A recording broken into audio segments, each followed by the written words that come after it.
రెండోది అదే చెప్తున్నా ఇప్పుడు మీరు ఒకటి యాద పెట్టుకోండి. నాకు తెలుసు ఇవాళ రేపు పోలీసు వాళ్ళు ఏం పని చేస్తారో నాకు కూడా తెలుసు.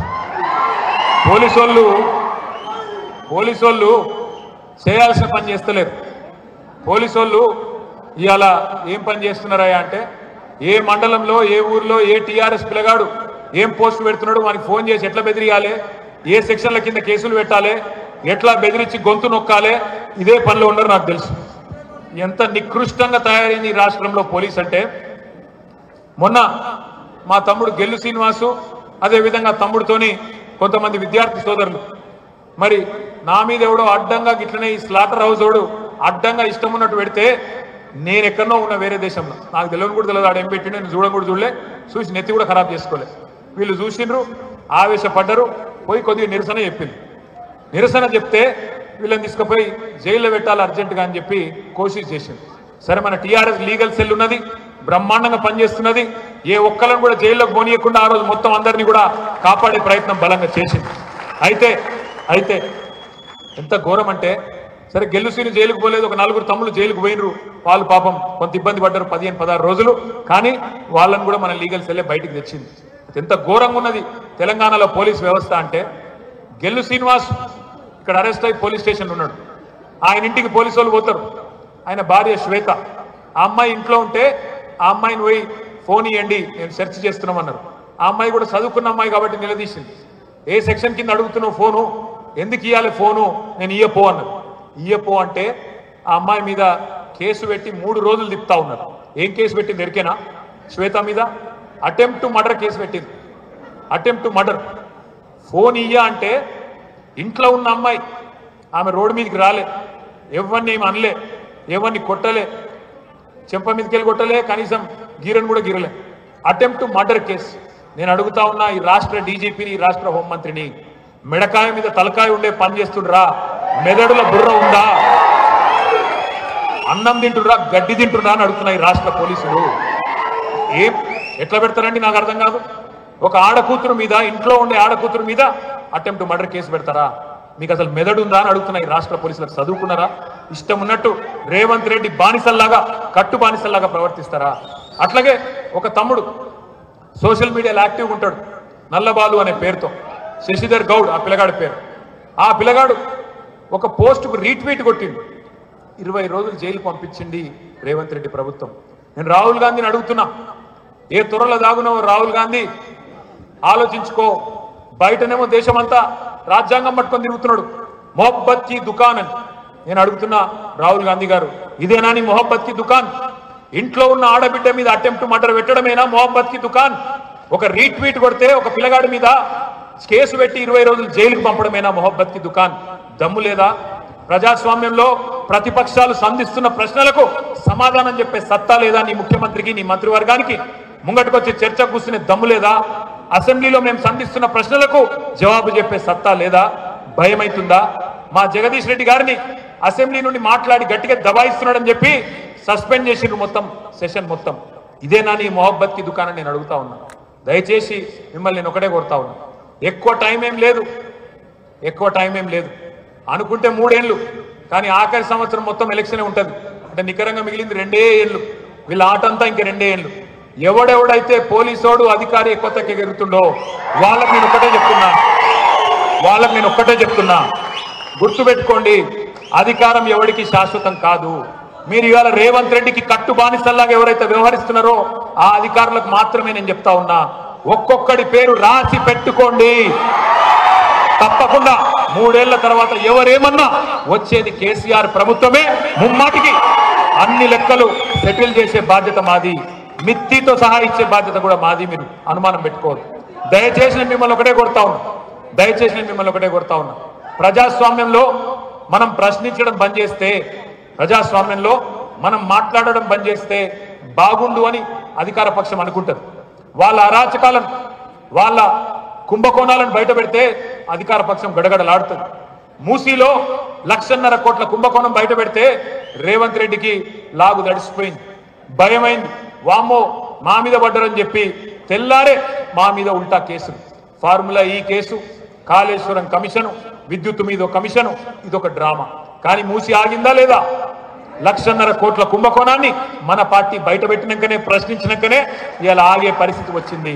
అట్లాగే లగచర్లలో ఆయన అల్లుడు ఫార్మా కంపెనీ పెడతానంటే కొడంగల్లో అల్లుడి గారి కోసం మరి అక్కడ ఉండే గిరిజన బిడ్డలను వాళ్ళ భూములు గుంజుకుంటూ వాళ్ళ ఇళ్లలోకి పోయి ఇష్టం వచ్చినట్టు అర్ధరాత్రి ఆడకూతురులను ముట్టకూడని చోట ముడుతూ చేయకూడని పనులు చేస్తూ అసభ్యంగా ప్రవర్తిస్తే మనం కదా గల్లీ నుంచి ఢిల్లీ దాకా ఆ ఆడకూతురులను తీసుకొని పోయి జాతీయ మానవ హక్కుల సంఘం, జాతీయ ఎస్సీ ఎస్టీ సంఘం, జాతీయ విమెన్ కమిషన్ దాకా తీసుకొని పోయి వాళ్లకు న్యాయం జరిగేదాకా, వాళ్ళు జైలు నుంచి విడుదలయ్యేదాకా పోరాడినం కాబట్టే ఇవాళ లగచర్ల మొత్తం భారతదేశం దృష్టిని ఆకర్షించింది.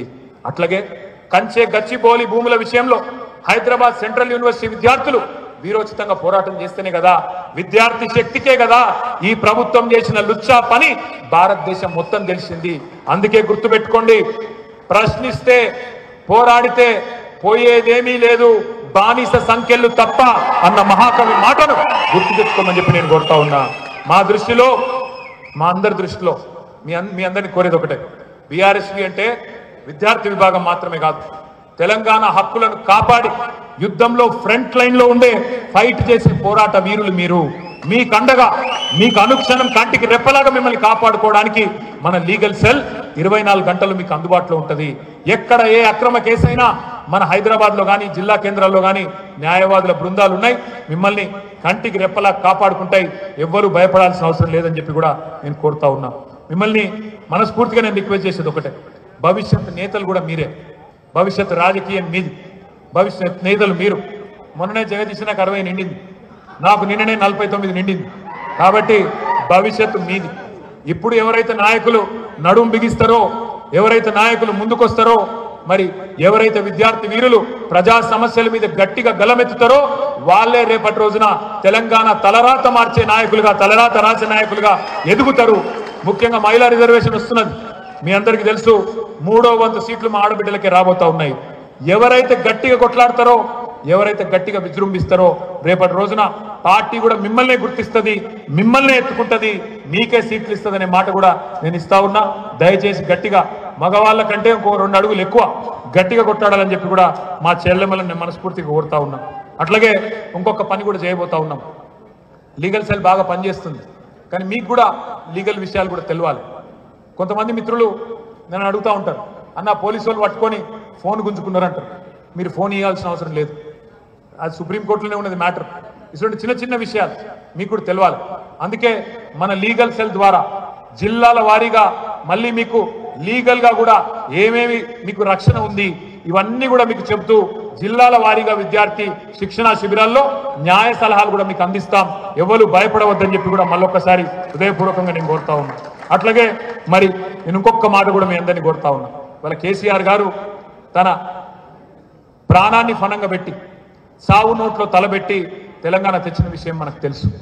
మీ పోరాటం, కేసీఆర్ నాయకత్వం ఇలా సాధించి పెట్టింది మనకు మన తెలంగాణలో మరి మన హక్కులను మనం కాపాడుకుంటూ 95% భారతదేశంలో ఏ రాష్ట్రంలో లేదు, 95% reservation for locals in government jobs భారతదేశంలో ఏ రాష్ట్రంలో లేదు, ఒక్క తెలంగాణలో మాత్రమే అది సాధించింది మన నాయకుడు కేసీఆర్ గారు అనే మాట గుర్తుపెట్టుకోవాలని చెప్పి కూడా నేను కోరుతా ఉన్నా. ఇట్లా మన పిల్లల ప్రయోజనాలు, మన రైతుల ప్రయోజనాలు, మన మహిళల ప్రయోజనాలు ఇవన్నీ కూడా ఒకవైపు కేసీఆర్ గారు మరి కాపాడే ప్రయత్నం చేస్తే, ఇవాళ మన మెడ మీద కత్తి పెట్టి నెల రోజుల గడువు పెట్టి తెలంగాణ జల హక్కులకు పిండం పెట్టే కుట్రను రేవంత్ రెడ్డి, చంద్రబాబు నాయుడు కలిసి చేస్తే ఊకుందామా, చూస్తూ మరి మౌనంగా ఉందామా ఆలోచించమని చెప్పి నేను కోరుతా ఉన్నా. కేంద్రంలో ఉన్న బీజేపీ ఇవాళ పెద్దన్న పాత్ర పోషిస్తలేదు. ఇవాళ తెలంగాణ జలాలను తన్నుకపోయే గద్ద పాత్ర పోషిస్తున్నది. తెలంగాణ జలాలను ఇవాళ మనకు కాకుండా చేసే పాత్రను బీజేపీ పోషిస్తూ ఉన్నది. అందుకే మిమ్మల్ని నేను కోరేది, ఈ ముప్పేట దాడి నుంచి మనం గట్టిగా తట్టుకొని నిలబడాలంటే ఎవరు రారు, ఎవరు ఏం చేయరు. మన రాష్ట్రాన్ని మనమే కాపాడుకోవాలి. ఎట్లనైతే రాష్ట్రాన్ని సాధించుకున్నామో అట్లాగే రేపటి రోజున ఈ రాష్ట్ర ప్రయోజనాలు కూడా మనమే చూసుకోవాలని చెప్పి కూడా నేను కోరుతా ఉన్నా. చివరిగా నేను చెప్పేది ఒకటే, ఇవాళ నేను మిమ్మల్ని ప్రార్థించేది, కోరేది చివరిగా ఒకే ఒక్క మాట. మనం సోషల్ మీడియాలో కేసులకో లేదా కాంగ్రెస్ నాయకులు చేసే చిల్లర మల్లర మాటలకో భయపడాల్సిన అవసరం లేదు, బాధపడాల్సిన అవసరం లేదు. ఎక్కడికక్కడ మీకు రక్షణగా ఉండడానికి బీఆర్ఎస్ నాయకత్వం మొత్తం మీకు అండగా ఉన్నది. కానీ మీరు మర్చిపోకూడని అంశం ఒకటే, ప్రజాస్వామ్యంలో అల్టిమేట్గా ఏ అధికారి అయినా ఏ నాయకుడైనా మళ్ళీ అల్టిమేట్గా భయపడేది ఒక్కదానికి, అది ప్రజా తీర్పు. మరి తొందరలోనే లోకల్ బాడీ ఎలక్షన్స్ రాబోతా ఉన్నాయి. ఎంపీటీసీ, జెడ్పీటీసీ, సర్పంచ్ ఎన్నికలు, మున్సిపల్ ఎలక్షన్లు రాబోతా ఉన్నాయి. నేను మా తమ్ముళ్లను మా చెల్లెలను కూడా మనస్ఫూర్తి కోరుతా ఉన్నాను. ఇదేదో మనకు సంబంధం లేని ఎలక్షను, ఆయన ఊళ్ళో నిలబడ్డాడు ఈయన ఊళ్ళో నిలబడ్డాడు అని ఉత్తరగానే ఉండకండి. కాంగ్రెస్ చేసిన మోసాన్ని ఎక్కడికక్కడ ఎండగట్టండి. ఏ ఊరి కావురులో ఒక్కొక్క కేసీఆర్ లాగా మీరు విజృంభించాలి.